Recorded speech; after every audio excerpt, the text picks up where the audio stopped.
Muy bien, nuevamente bienvenidos al canal de Cachar Pop. Seguimos con nuestros ejemplos, ejercicios de cálculo integral express. Y ahora vamos a resolver el ejercicio número 4, el cual dicta lo siguiente. ¿Cuál es el resultado de la integral? Y es integral de dx entre raíz de x. Entonces, bueno, este ejercicio sí ya es un poquito diferente a los que hemos visto. Si tienes alguna duda de los anteriores, por favor, ve a la playlist y revisa cada uno de ellos, ¿vale? Ok, pues vamos a iniciar. Mira, lo primero que vamos a hacer es recordar algunas cosas de leyes de los radicales, leyes de los exponentes, o sea, un poco de álgebra, ¿vale? Entonces, pues tenemos que recordar que justamente cuando aparece el radical sin el índice, perdón, solito nada más, ¿sí? Entonces, recuerda que ahí debe de haber un número 2. Ese número 2 significa que es una raíz cuadrada, ¿vale? Y también debes de recordar que el exponente de esta variable x es 1. Mira, aquí le estoy colocando exponente 1, el valor del 2 porque es una raíz cuadrada. ¿Ok? Y entonces, por lo tanto, también vamos a hacer la transformación de radical a exponente. Existe una regla en álgebra, la cual me permite decir que si yo tengo un radical o una variable que está expresada como un radical, la puedo transformar a una variable expresada de forma exponencial. Y la regla te dicta que el exponente, ¿sí?, de la variable lo coloco en el numerador, mira, aquí está el 1, y el índice del radical lo coloco en el denominador. Entonces me queda x a la 1 medio. Y ahora igual voy a utilizar otra regla de álgebra en donde me explica que si yo tengo un exponente que es positivo, porque recuerda que aquí hay un valor positivo, ¿sí? Entonces, si está en el denominador, puedo entrecomillado, puedo subir esa variable al numerador cambiando el exponente de signo. Entonces, si es positivo, ahora dejo la variable arriba con un exponente negativo. ¿Ok? Y pues entonces, por lo tanto, me quedaría la integral como x a la menos un medio de x. Y n vale menos un medio. ¿Por qué le pongo el valor de n? Porque recuerda que hay una regla generalizada de una variable elevado a una potencia. Y entonces esa potencia es n. Y aquí en este caso n vale menos un medio. Y si vas y revisas, fíjate, aquí le estoy colocando. Entonces aquí está justamente x a la n más 1. Es la regla que te decía. Por lo tanto, sustituye el valor de n, que es menos un medio más un entero. Y en el denominador, igual, menos un medio más un entero. Y al ya resolver la integral, me queda la constante. Ahora lo que voy a hacer es transformar ese entero a una fracción, a un número racional. Y es muy sencillo, ¿no? Es preguntarme, ¿cuántas mitades tiene un entero? Y para aquellos que les cuesta un poquito esta parte de la lógica, existe algo operacional que sería multiplica el denominador de la fracción o del racional por 1. Y entonces, por lo tanto, me quedarían 2 medios, o sea, 2 mitades.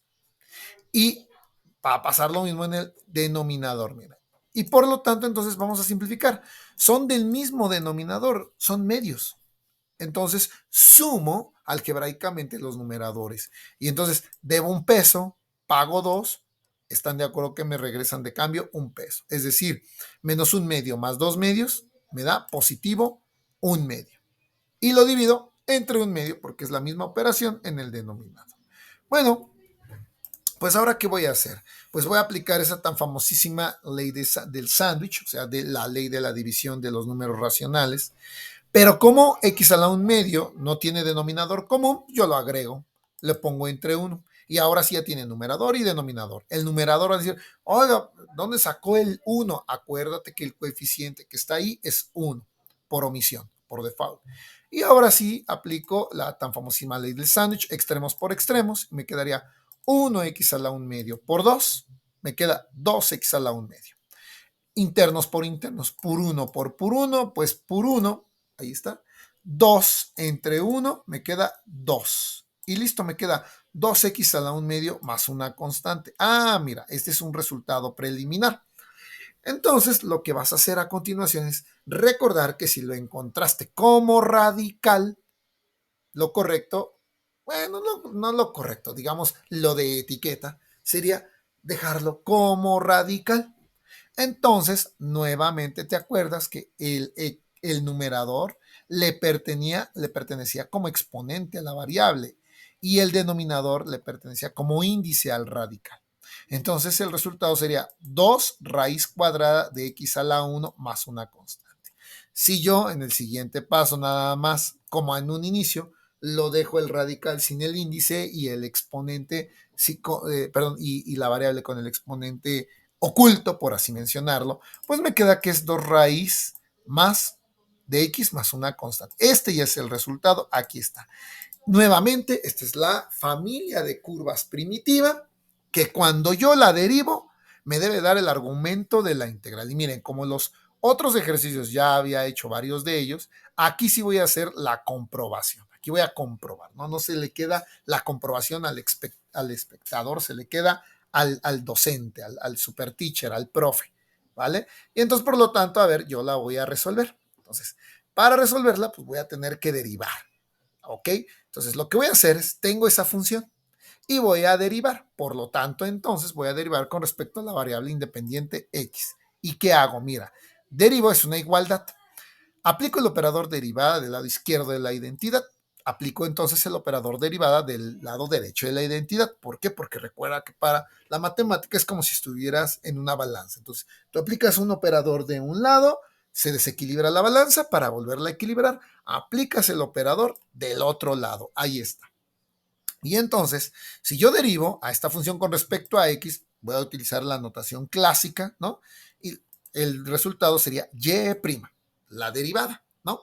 Y por parte del otro lado de la identidad, pues yo tengo aquí el número 2. El número 2 es una constante, un número, un valor real. Y por propiedades de las derivadas, ¿sí? Ese valor constante, ese número real, lo puedo sacar fuera del operador derivada, ¿no? Y lo saco fuera y me queda la derivada de la raíz, ¿no? Y aparte, como yo estoy sumando, como tengo aquí la suma de dos funciones, aunque una es constante, pues la regla te dice, mira, si vas a derivar esta suma de funciones derivada con cada uno de sus términos. Ya derivé el primer término, ahora voy a aplicar el operador derivada al segundo término. ¿Vale? Vamos a continuar entonces. Y por lo tanto, vamos a resolver la derivada del primer término. Pero para resolverlo, nuevamente utilizamos el álgebra y vamos a cambiar otra vez. La raíz de x la vamos a pasar de forma radical a forma exponencial. Entonces, ya sabemos, lo acabamos de ver, que queda x a la 1 medio. Y la derivada de una constante es 0. Aquí lo estoy colocando. ¿Vale? Espero no te hayas perdido hasta aquí. Por lo tanto, entonces, al derivar, si tú vas y buscas la regla generalizada de la derivada de una función exponencial o de una variable que está elevada a una potencia, pues tú lo que vas a encontrar justamente es que debes de restarle al exponente una unidad. Acá está, mira, ¿vale? Y entonces, nuevamente, esa unidad, ¿sí? ¿Sí? La voy a transformar a un número racional. Pero también vas a encontrar en la regla que este exponente debe de multiplicar al coeficiente. El coeficiente es 2. Por lo tanto, es 1 medio, va a multiplicar a 2. Aquí está, miren. ¿Ok? Y hago la operación 2 entre 2, 1. De ahí sale este 1. Y ahora sí voy a transformar el entero para resolver la resta de racionales o de fracciones. Un entero son 2 medios, ya lo habíamos visto por qué. Y entonces, por lo tanto, me queda, a ver, tengo negativo 2, positivo 1, o sea, debo 2 pesos, voy y pago 1, sigo debiendo 1 peso, o la mitad de 1 peso, si lo quieres ver. Y ahora voy a utilizar una regla del álgebra que me permite este exponente negativo pasarlo, entre comillas, pasarlo, acomodar esa variable en el denominador, ¿sí? Pero con cambio de signo del exponente y me queda a la 1 medio. Queda 1 entre x a la 1 medio. Y nuevamente recuerda que si yo lo encontré como radical, pues lo debo de dejar como radical. Y ahí está. Nuevamente hago la transformación. Me queda 1 entre la raíz cuadrada de x a la 1. no voy a colocar el índice del radical ni el exponente. Está implícito que lo puedo escribir como 1 entre raíz de x. Y entonces voy y reviso el argumento de la integral, ¿sí? Y aquí está, mira. 1, obvio, ahí no lo coloca el ejercicio, pero ahí recuerda a un lado del diferencial de x, ahí hay un 1. Entonces, efectivamente, me queda 1 entre raíz de x. Por lo tanto, yo podría poner aquí, efectivamente, queda demostrado. Quiere decir que justamente la familia de curvas, ¿no? O de las funciones primitivas, ¿sí? Es f de x igual a 2 raíz de x más un valor constante. Bueno, espero que te haya gustado. Con calma, velo revisando. Ten ahí tu formulario de reglas algebraicas, de generalizaciones de derivadas, de integrales, ¿sí? Vele poniendo pausa, practícalo, vuélvelo a hacer tú. Y pues no olvides, por favor, darle like, comparte y nos vemos hasta la próxima. Bye bye.